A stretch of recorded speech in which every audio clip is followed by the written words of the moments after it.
Welcome.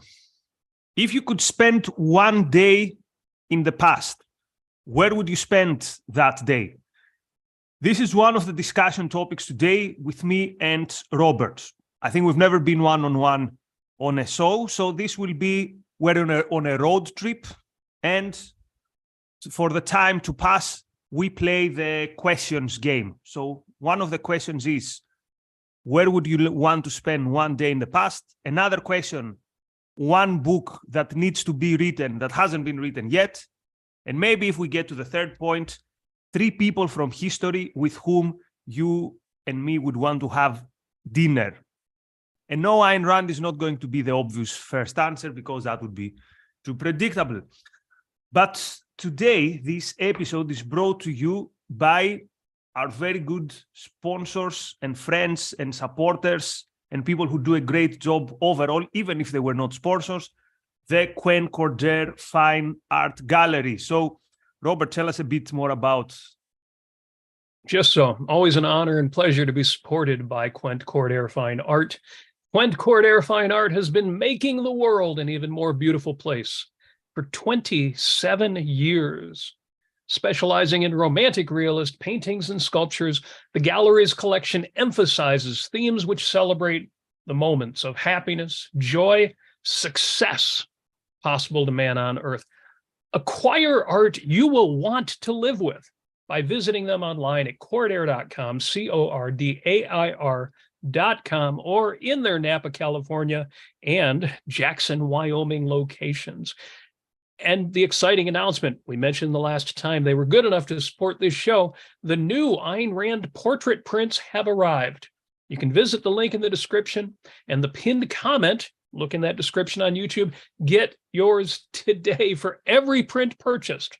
Use the code ARCUK, and Quent Cordair Fine Art will donate $25 to the ARCUK. You know, you support the ARCUK with your super chats, with your memberships, but there's another way you can painlessly just automatically send some funds to the organization and support it. Thank you very much to Quent Cordair Fine Art.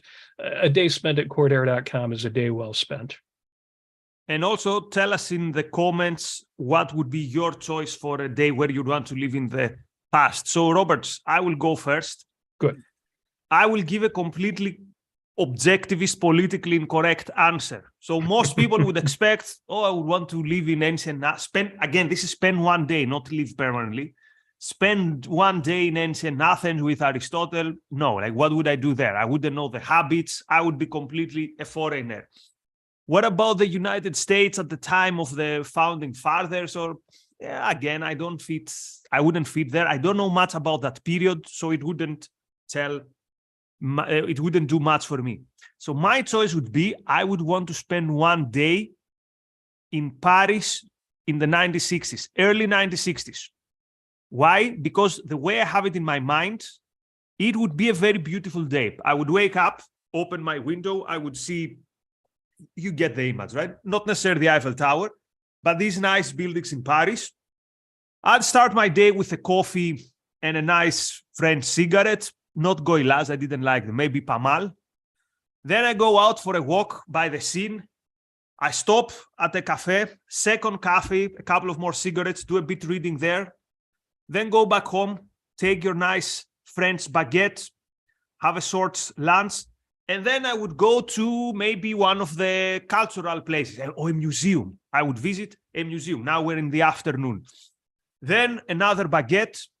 Then maybe in the early evening, in one of the intellectual events, I mean, most of the intellectual would be leftists or conservatives, but who cares? I would be in nice company. Imagine I would go to listen to some good existentialists, not the bad ones. Then maybe another baguette. I assume there's not much else to eat in the 60s. And then a nice drink with some more cigarettes, and then the day is over. So my first choice would be Paris of the 60s. Another choice, which is, again, politically incorrect, I would be very curious to spend one day, no more than one day, in the Eastern Bloc, in a communist country. Yeah. Why? Because I've read so much about this historical period, and I would be so curious to see how life, one day life would be there. I'd probably choose East Germany. So one day in East Germany. Again, why? Because it's something which is a topic that I'm interested in. Spend one day, not spend more than that. That's fascinating because you've chosen two, and I did the same thing, and for reasons that have a lot in common with yours. Folks, tell us in the chat what your idea is as you hear these answers. We're going to talk a little bit more about why we bring up these hypothetical questions. But real quick, I love the idea of Paris. You know, I don't travel a lot, but we were in Paris 5 years ago. And I love the idea of going back to the 1960s when it was ideal. But let me tell this for the folks back home. Paris in 2017, beautiful, almost couldn't be better. 97, call it 99.7, exactly as beautiful as you would want it to be. And I say this because some of the folks said, when you guys are going to Paris, Europe's falling apart, France is going to hell, everybody's a socialist, there's nothing worth doing there. All you're going to see is homeless people in the streets and Muslims taking over the country, and none of that. None of that. Europe is doing just fine. There are things we need to fight. There are wars going on. There's real stuff going on. But Paris, Nikos, yes, part of my heart is still in Paris. I'm going to sound a bit more like this reactionary conservative. I don't think Paris is, because I've been to it many times throughout my youth. In the good days, we were rich in Greece, we could go to. I think it has changed a bit. But anyway, that's a different discussion. I don't doubt the number one change, of course, which has nothing to do with the smoking ban. Like, how can Paris ever be the same when you cannot smoke in the cafe? Like, can you imagine the big intellectuals in Paris being told, oh, sorry, you have to go outside? You're hitting one of my personal issues because smoking bans in Michigan, here in Motown, where I'm at, were passed a while back, and I fought them. I fought against the smoking bans, and yet I loathe smoking. I love going into a restaurant or a bar where there is no cigarette smoke. Same here, but the one is a different discussion. Yeah, and I did fight against the bans because that's nobody's business but the bar owner. So yes, absolutely. Real quick, my first thought on the time machine history questions, it's always, well, are there mysteries where I could learn the actual truth? So I want to go back to the Levant. I want to go back to Mesopotamia. I want to find Jesus. I want to spend a day with Jesus, find out, was he some kind of wacky guru? Was he an ordinary person? Did he even exist? And if he's out there, I want to spend the day with him, find out what this guy actually was, what was going on there. I think that, James Valiant has done a great job with the book Creating Christ, giving us a hypothesis for why the stories turned out the way they did. But I want to meet the guy. I want to check that out. But so more along the lines of probably meeting the most influential person in history.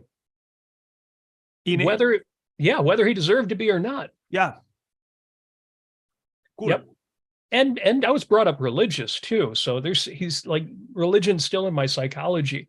And as much as I can say, well, I'm an atheist, I know there is no God, there's no transcendent dimensions, there was no magical Jesus, it would still be good for my psychology to spend a day with the guy and say, yeah, that's what happened.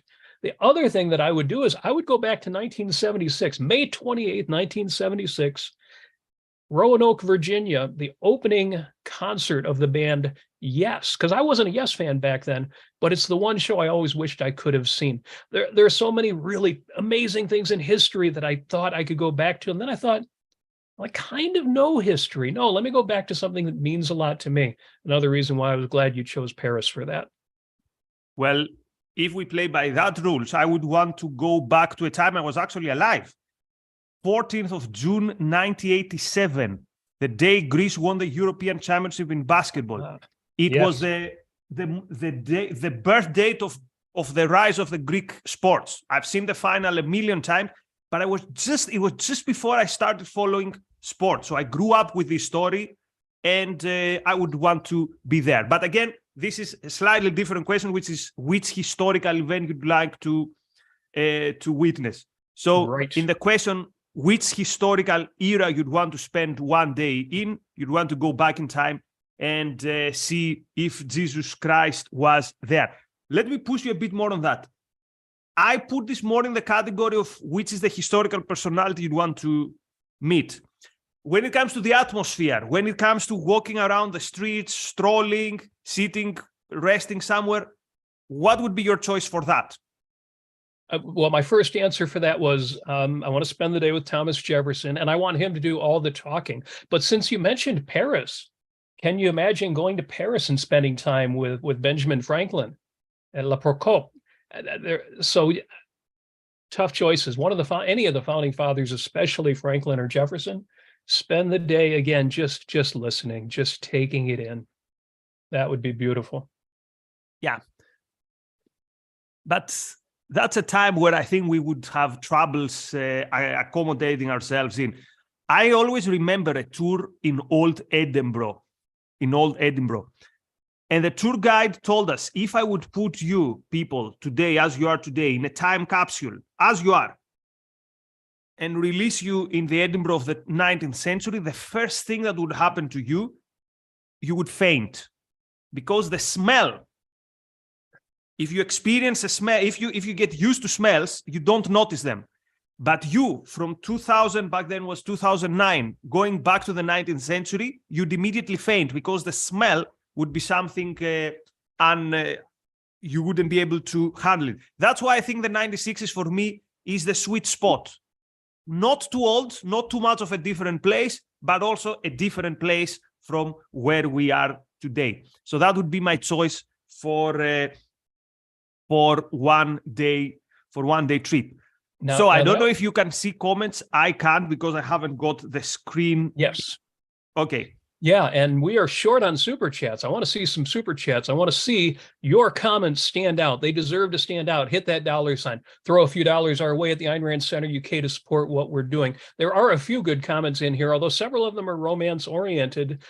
Speaking of our show sponsors, Quent Cordair Fine Art, Lynn Cordair says, well, 1981, Southwest Florida, the day I met Quent Cordair, before we went our separate ways for 20 years, and finally meeting again. I would love to have had that extra 20 years with him. That's a beautiful thought right there from the doyen of Quent Cordair Fine Art. Thank you for that.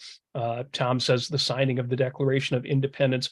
Paulo Zeus, our resident jokester, says Brigitte Bardot's bedroom on July 28th, 1964. Of course, Bardot in her prime. So great answers, again, people, you are telling me historical events. We're right. Asking for historical periods, not necessarily the day of the events. Although that would be an interesting topic for a future Thursday. So let's keep it in mind, dear producer. What historical event we'd want to be part of? Now, in that regard, we have two super chats that just rolled in. But I also want to say the way you're framing this, Nikos, is good because, 2 weeks ago on the cutting edge with Dr. Pearson, they had a conversation about imagination, emotion, and cognition.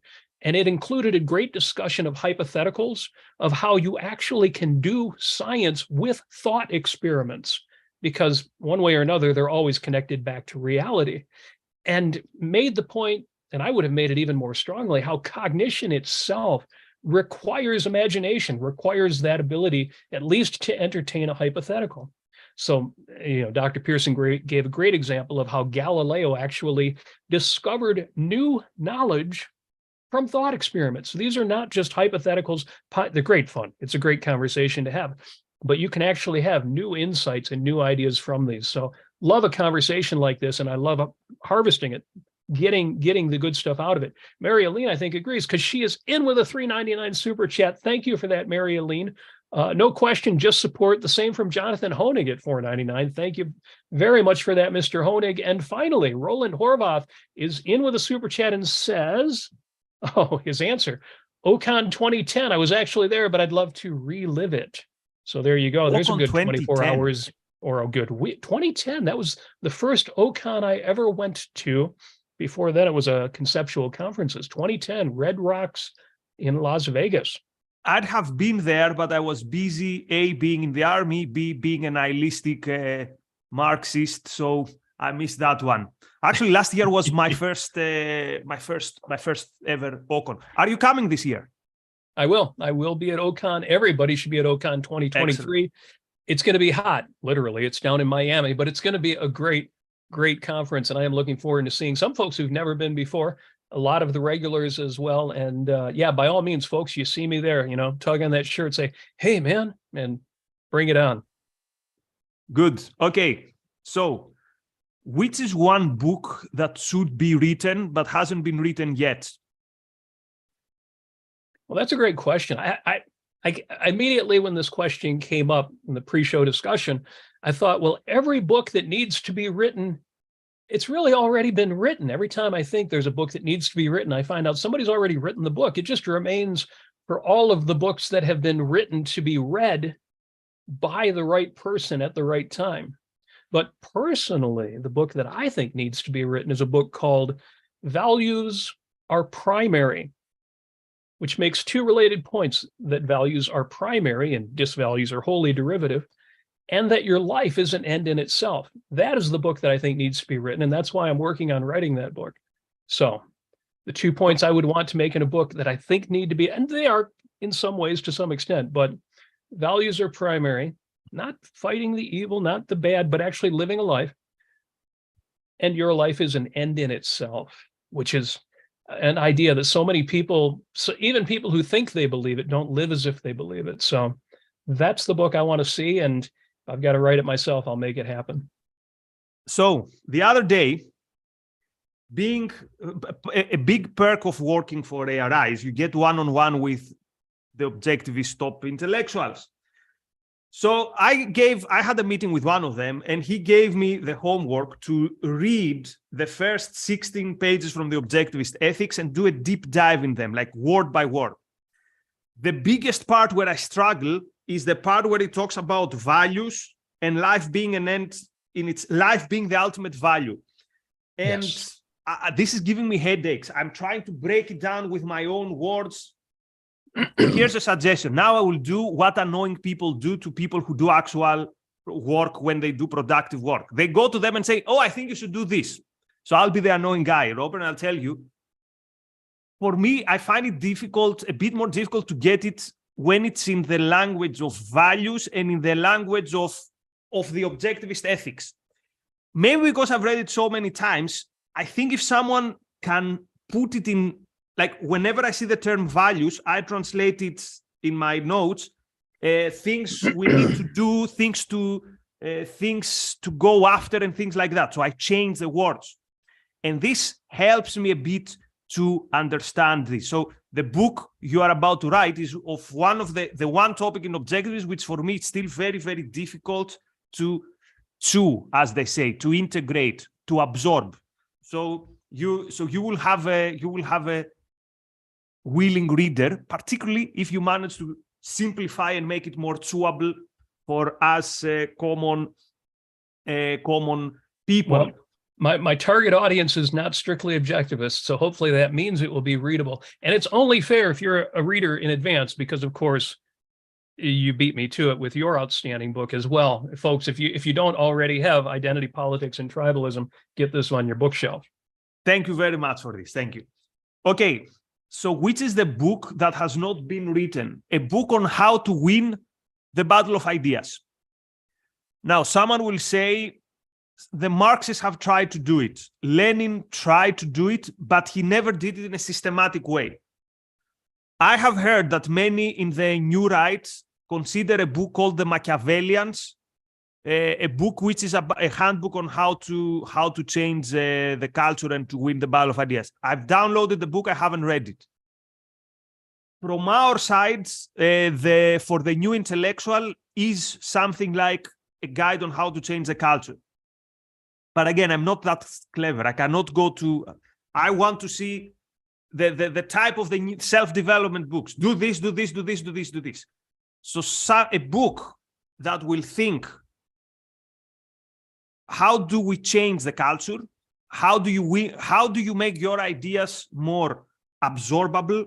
And how do you make your ideas more, not necessarily majoritarian, but more prominent? And again, if someone has any suggestion on that, that would be I would be very interested. And by the way, I don't care from what side it comes. Even if it came from a fascist, I would read it and I would try to see if the context applies to also change the world for good ideas. Now, one might say, the way a communist or a fascist wants to change the world is not the same as the way you want to change the world. So that's why I'm saying I'm mostly interested on how to win the battle of ideas rather than on how to bring on the revolution. Now, is there someone who could write the book?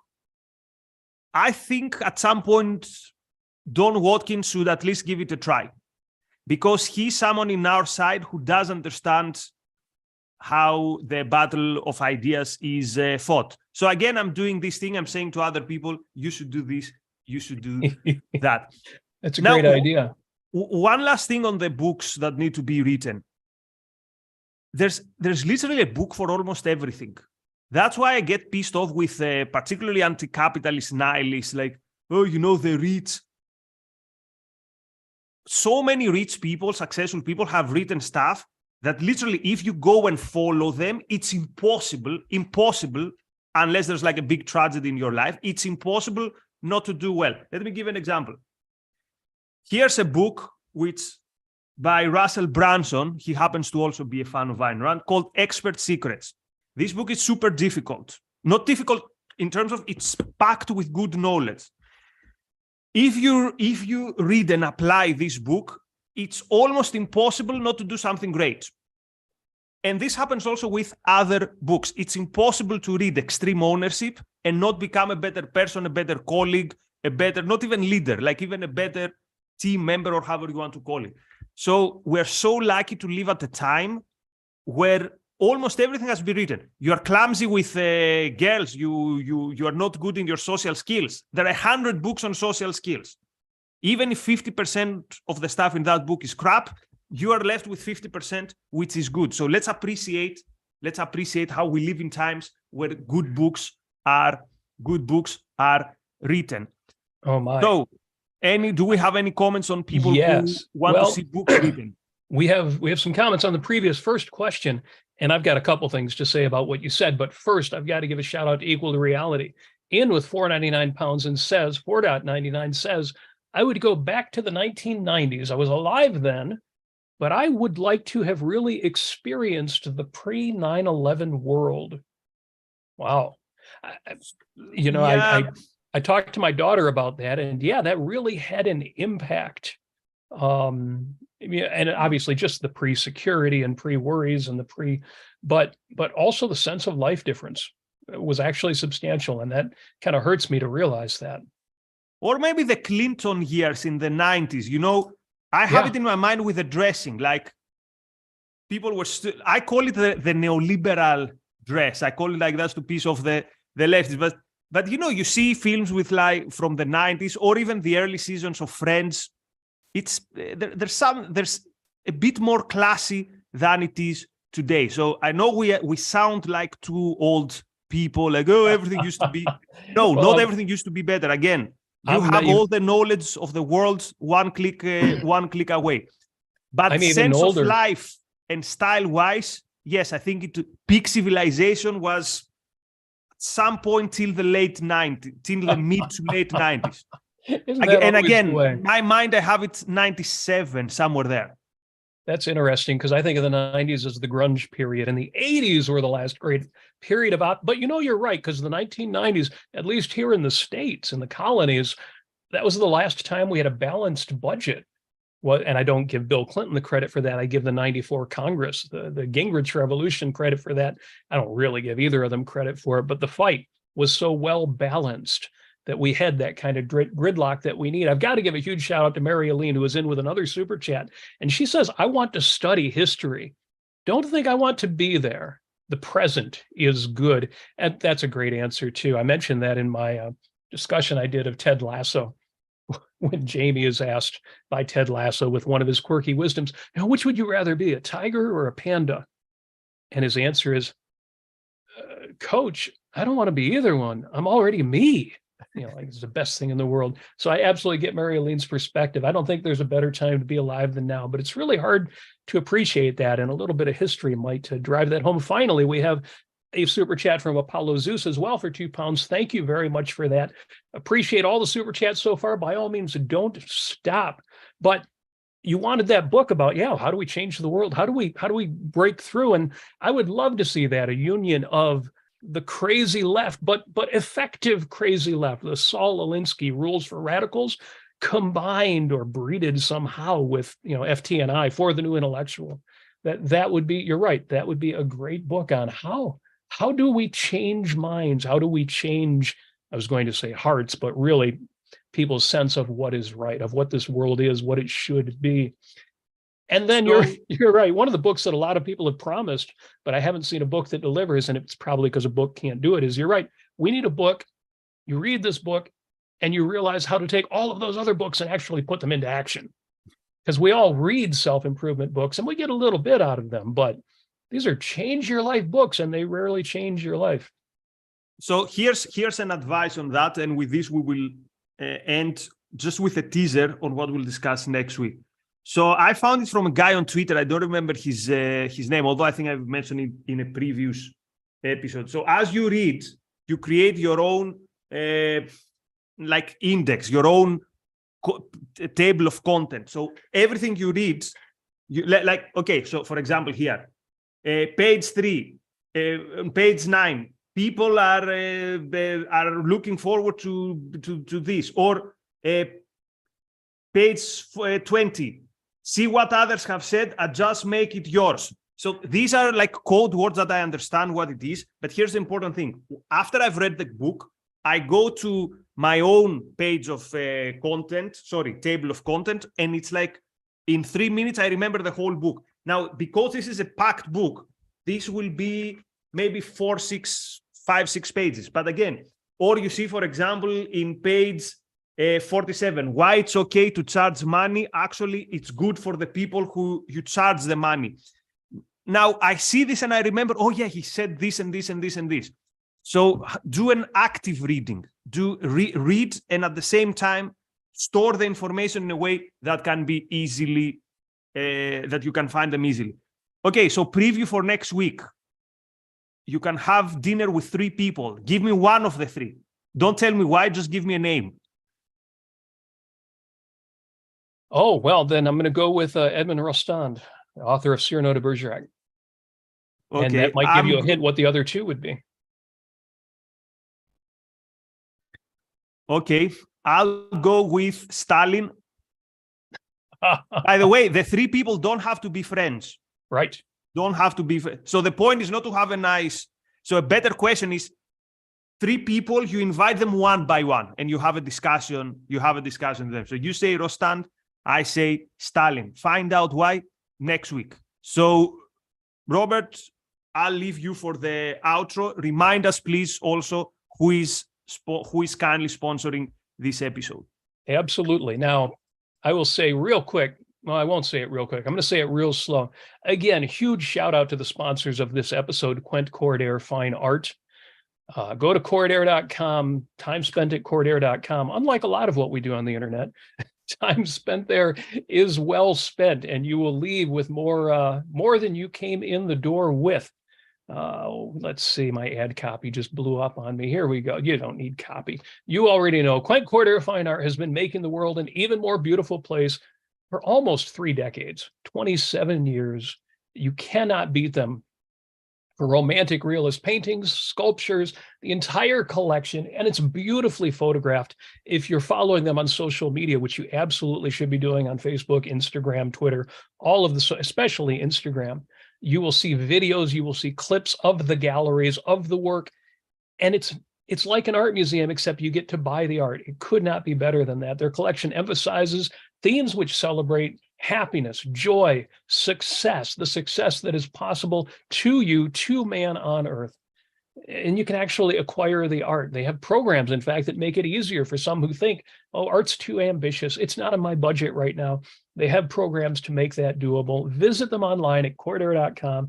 And if you're fortunate to be in California or Wyoming, stop by the Napa Gallery. Stop by that Jackson Gallery. They've got new Ayn Rand portrait prints. They have arrived. And again, if you purchase them using the code ARCUK, they're going to send $25 to the ARCUK. And I know that you want to do that. I know we've got supporters out there because John, thank you, John, just gifted 5 Ayn Rand Center UK memberships on the YouTube channel. You know, you can become a member of the ARCUK on YouTube, get access to some feeds that are exclusive and a few fun things like special icons that are exclusive only to YouTube members, and that money too does support the ARCUK. And let me tell you something about Yes. ARCUK. I was thinking about today. I don't remember why. ARCUK is leaving a legacy, which we will not understand it for many, many, many years. So for the last couple of nights, I'm listening to the HBTV. I'm not watching it live. It's late and it conflicts with stuff. But whenever I'm trying to understand better altruism, for example, for my Ocon talk. And I go to HBTV and I find, particularly in the Ask Me Anything that Harry has been asked about altruism. And the producer, Daniel, has done such a good job in chopping the videos in how they call chapters, you know, where you click and it gets you to a timestamp. Anyway, and I was thinking, this is going to be there forever. Like, how many people are going to be like me? I want to understand this topic better.